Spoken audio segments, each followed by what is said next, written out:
Bonjour chers élèves, après l'étude des lois statistiques de la transmission des caractères héréditaires chez les diploïdes, on va étudier pendant cette séance l'hérédité humaine. Le plan de cette étude est comme suit. La génétique humaine, difficulté d'étude et certains moyens utilisés. Le premier paragraphe sera consacré aux difficultés d'étude, le deuxième à certains moyens d'étude, deuxièmement, cas de l'hérédité liée au sexe. Troisièmement, cas de l'hérédité non liée au sexe. Quatrièmement, exemple d'anomalies chromosomiques et conséquences. Le premier paragraphe, on va étudier les anomalies de nombre. Dans le deuxième, les anomalies de structure. Cinquièmement, le diagnostic prénatal des maladies génétiques. Premièrement, on va définir la génétique humaine. La génétique humaine est une branche de la génétique qui étudie la transmission des caractères héréditaires chez l'homme au cours des générations. Les difficultés de cette étude sont comme si croisement orienté impossible chez l'homme, faible fécondité, longue durée de grossesse et le temps des générations est très lent. Le nombre élevé de chromosomes qui équivaut à 46 chromosomes. Certains moyens d'étude de la génétique humaine.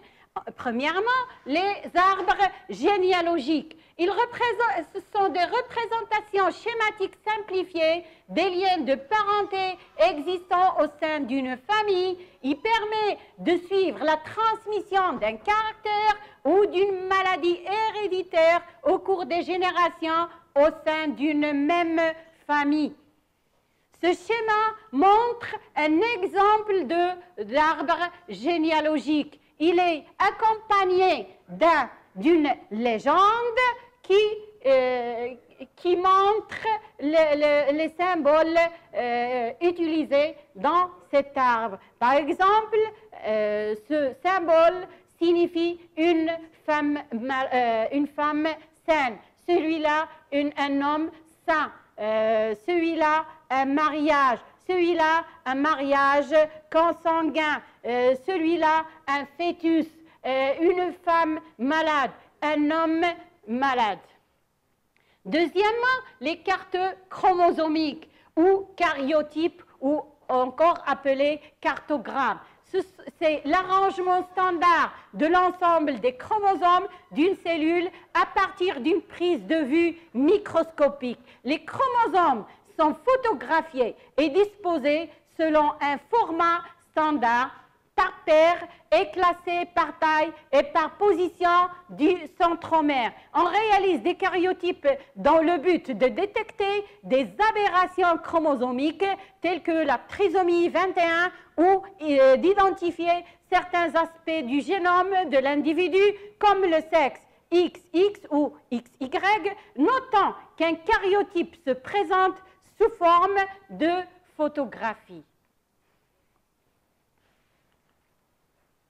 La biologie moléculaire. L'électrophorèse est une méthode de séparation et de caractérisation de molécules, protéines et acides nucléiques à l'aide d'un champ électrique. Les molécules migrent vers l'électrode de signes opposés à leur charge. Dans cet exemple, on peut déterminer les génotypes des individus de cette famille.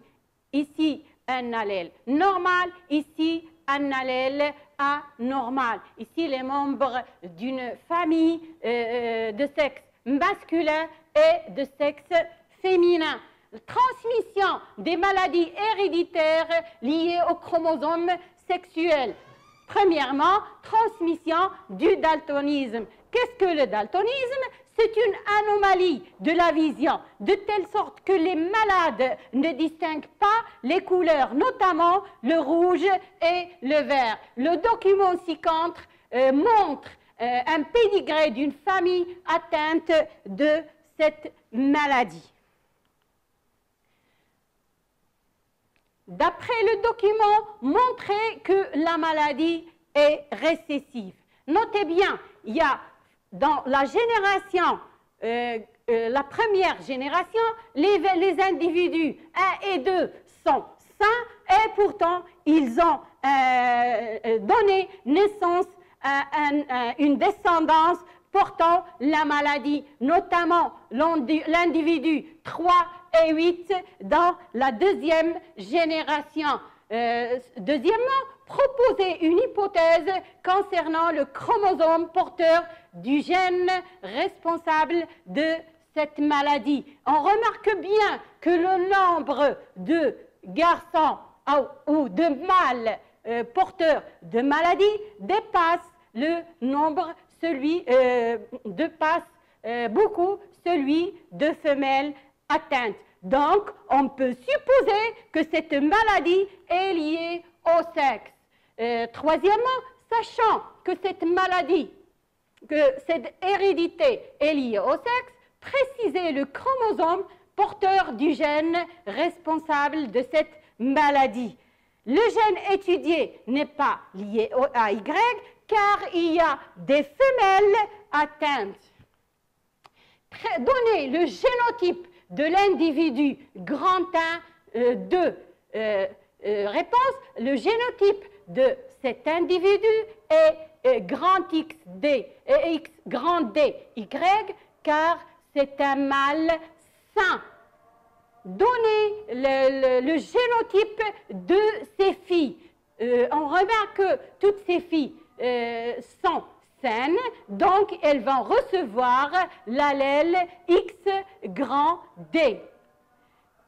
Déterminer le génotype de l'individu 6 grand 2.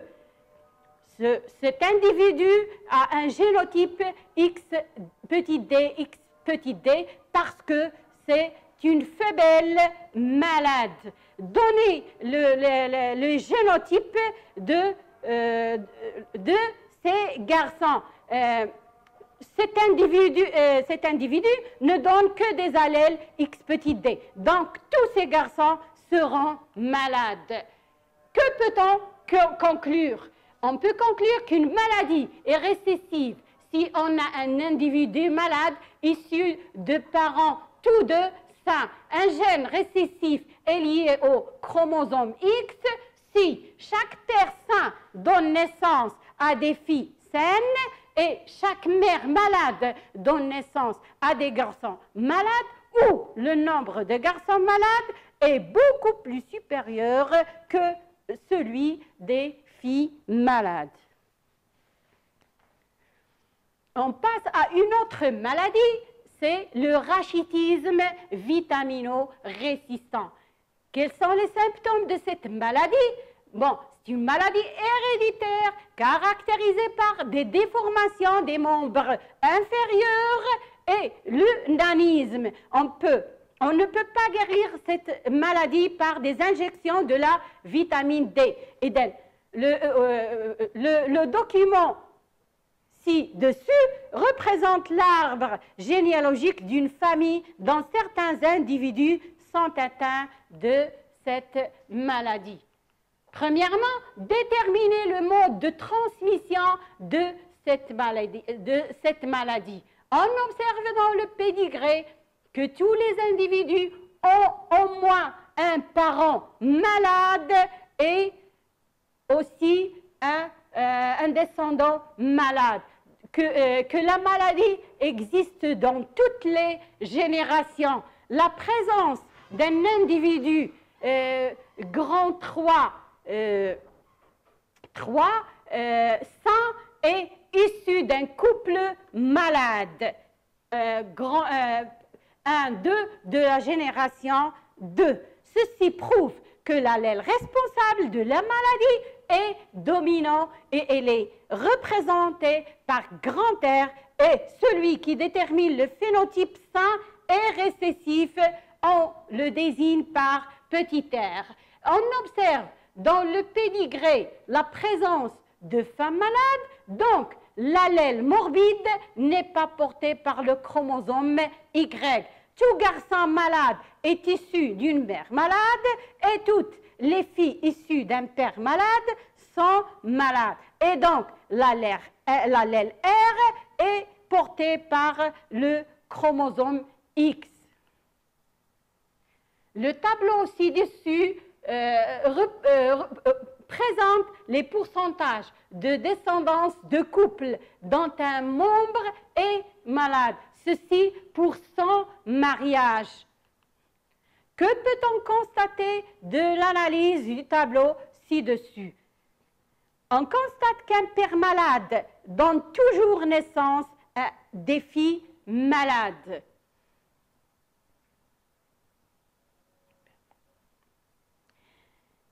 Et une mère saine donne toujours naissance à des garçons sains. Transmission de l'hypertrichose. La figure ci-contre montre le pédigré d'un individu qui présente un développement anormal des poils sur les bords des oreilles. C'est ce qu'on appelle l'hypertrichose. Montrer que le gène responsable de ce caractère est porté par le chromosome sexuel Y. D'après le pédigré, on observe que cette maladie ne touche que les mâles. Donc, on peut dire que le gène est porté par le chromosome Y. Donner le génotype d'un individu malade, le génotype sera toujours X, Y, petit h.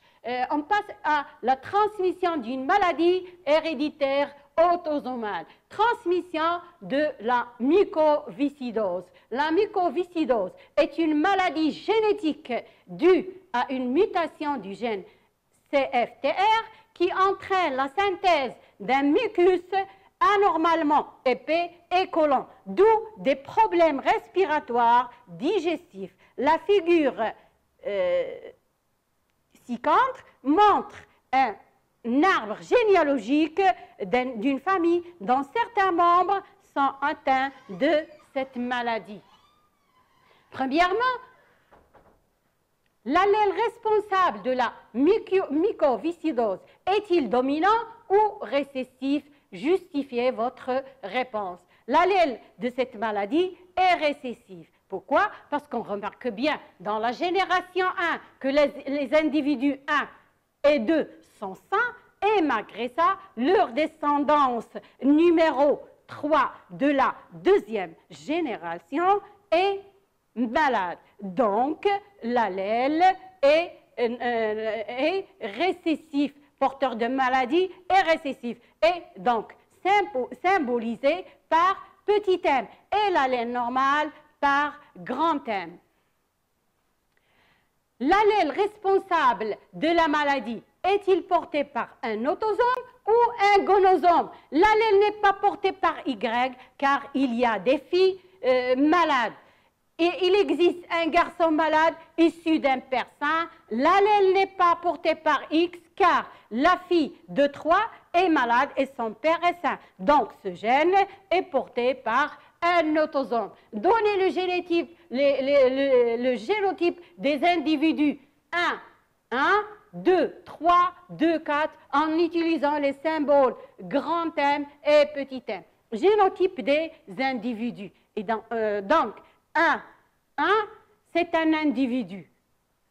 Ça, donc, génotype grand M sur petit m. Donc, c'est un individu sain et il présente un enfant malade. Donc, il est hétérozygote. 2, 3, c'est un malade, donc automatiquement homozygote parce que le gène est récessif.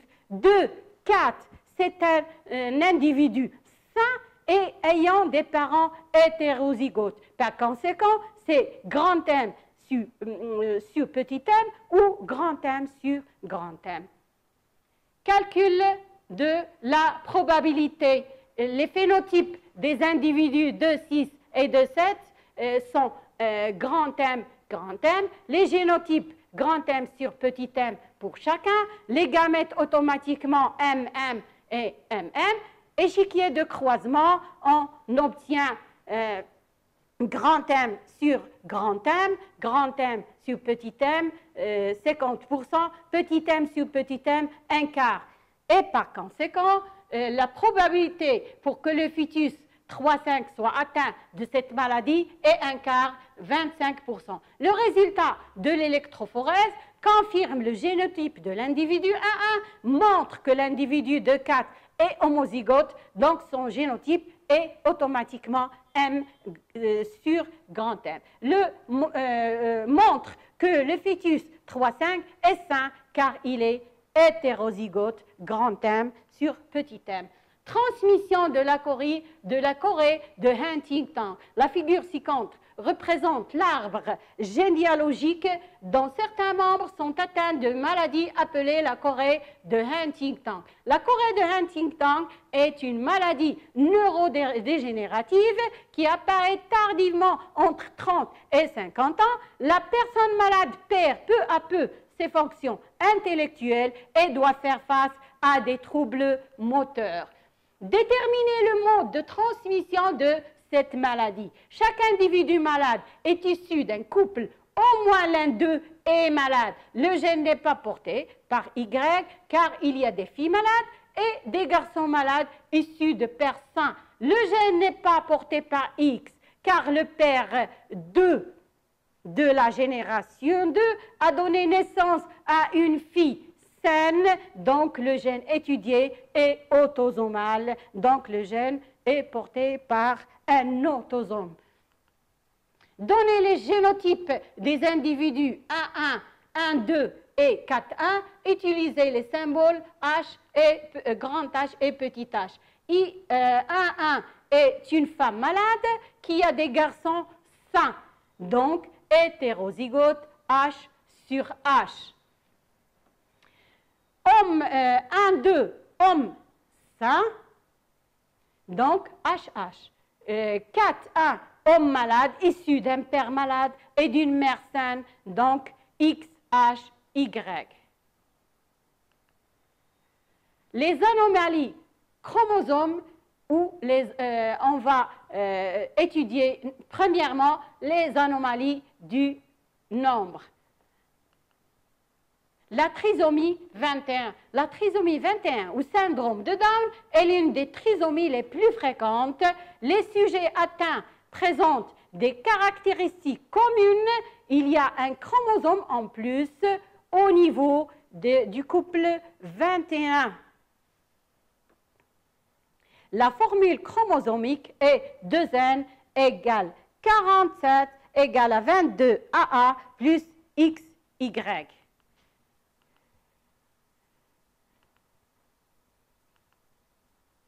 Comment expliquer la trisomie 21? Lors de la formation des gamètes, on note bien une anomalie au moment de la formation des gamètes. On remarque bien que ce gamète est anormal. Après la fécondation, on obtient un individu qui a cette anomalie trisomie 21. Anomalie liée au chromosome sexuel. Syndrome de Turner, il touche les femmes. Formule chromosomique 2n-1 égale 44A plus X0. Symptômes, une petite taille, absence de caractère sexuel, secondaire, stérile, des anomalies du cœur et des reins peuvent apparaître. On remarque bien qu'il a un seul chromosome sexuel. Syndrome de Klinefelter touche les hommes. Formule chromosomique 2n+1 égale à 44A plus XXY. Symptômes, volume anormalement élevé des glandes mammaires et stérile. On remarque bien qu'il a XXY. Interprétation, au cours de la méiose, il y a des gamètes anormales, ce qui donne naissance à des individus présentant cette anomalie. Il touche translocation équilibrée. formule chromosomique de N moins 1, 43A plus XX ou XY avec accolement du chromosome 21 avec le chromosome 14 par leur bras court très réduit. Symptômes, aucun symptôme, mais peut donner naissance à des enfants mongoliens. Diagnostic prénatal des maladies génétiques. L'amniosynthèse technique qui consiste à prélever environ 20 ml de liquide amniotique dans lequel se trouvent des cellules du fœtus. Ce prélèvement permet de réaliser divers examens comme la préparation du karyotype.